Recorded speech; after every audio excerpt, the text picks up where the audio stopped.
نو موږ پر زور د خپلو خلکو ته وایو چې راوځئ په دې کوڅو کې چې دا کم په دې موټرسایکل وګرځي مهرباني وکړئ پرتوګونه ترې وباسئ او یو نیسئ او د ځمکو له یې راچوئ او په دې سرونه یې دا مسله وشوه د دې غریبي ګناه نه او دا خو زموږ ماشومان سکولونو ته یې وړل الله دې وبخي خو موږ صرف دا وایو چې جی موږ په دې خپله خاوره په دې خپله وطن کې اوسېږو او زموږ سره دا قسمه دهشتګردي 4-5 کسان دي دا پیتام ډک دی جی په خوازخیله کې هر ځای دا فوجیان موجود دي او د هغې په سترګو لاندې دا قسمه کارونه کېږي نو موږ پر زور د خپلو خلکو ته وایو چې راوځئ په دې کوڅو کې چې دا کم په دې موټرسایکل وګرځي مهرباني وکړئ پرتوګونه ترې وباسئ او یو نیسئ او د ځمکو له یې راچوئ او په دې سرونه یې ولئ نور ګورې په یو قسمه چې موږ یو شوي نه یو او دا خلک موږ کوڅه په کوڅه ویشتې نه قسم په خدای که امن نازي امن به په دې راځي چې موږ خپلې ټوپکې او خپل واړه او لوی راوځو او دا قسمه خلک په دې کوڅو کې دا دهشتګرد ګرځي دا په دې وردو والا ته موږ وایو چې دا ستاسو د سترګو لاندې دا خلک ګرځي موږ ډېر او کړه زما پکې د خپل خاندان خلک مړه دي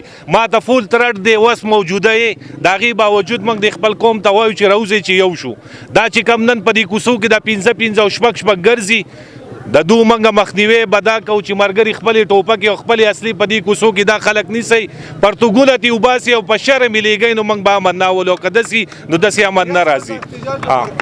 دا احتجاج به د هغې پورې جي په چارباغ کې مکمل شټر ډاون دی چارباغ بازار بند دی او دا په ګولي باغ کې زموږ دا روډ پروت دی چې څه ټایم دی خلکو وي د دوی مشران وي موږ به د هغه ټایمه پورې دا روډ به بند دي چې څوی موږ دا خلک دلته یې موږ بس ډي سي او کمشنر ډي سي کمشنر هم مجبوره دی پولیس هم مجبوره دی خو پولیس ولي او موږ د عوام ولي نور هېڅ خبر هم نشته موږ صرف دا پرزور مطالبه د خپل قوم نه کوو چې د متوړیزي خلک خو ته زه دا خواست کوم چې راوځئ او دا خلک په دې کوڅو کې ګرځي ملګري خپل تپوس ترې وکړئ که دغه نه نو یو قسمه امن نشي راته تاجر برادرې خوازخیله ټریډ فیډریشن داسې دا نور بازارونه چې دوی سره رابطه نه ده شوې چې دغه بازارونه هم بند شي یاره جي زموږ خو چا سره هم رابطه نه وه موږ د خپل د جمعې د ورځې دپاره خپل احتجاج د خپل میټینګ روانو زموږ ناظم صاحب چې دلته رالو روډ بند و موږ هغه هر څه پرېښودل د دې روډ سره مې د هغې پورې ولاړ یو چې څو دې خلکو له ډي سي او کمشنر نه یې راغلي او موږ د خپل سوال جواب موږ به هغې پورې نه ځو او دا خو زه خپل دریم صاحب ته یم زموږ د ملکنډ ډیویژن چې کوم صدر صاحب دی هغه سره پکې موږ سلا مشوره روانه ده که د بازارونو په سطح نو انشاءالله موږ به خپل ټول ملکنډ ډیویژن بندو خو موجوده زه دا وایم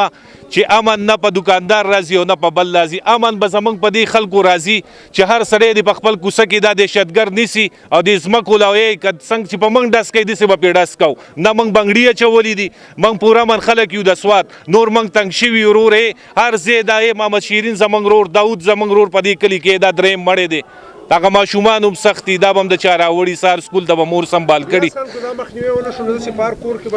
انشاءالله چې موږ برزور لکه دا د یوه شروع شوي د چارباغ خلک بې غیرته خلک نه دی د متوړیزي خو هر سړی د دې خبرې نه دغه اوس موږ دا خلک پېژندلي دي چې دا نور څوک نه دي دا هم د دې ځي خلک دی د بل ځي نه دي راغلي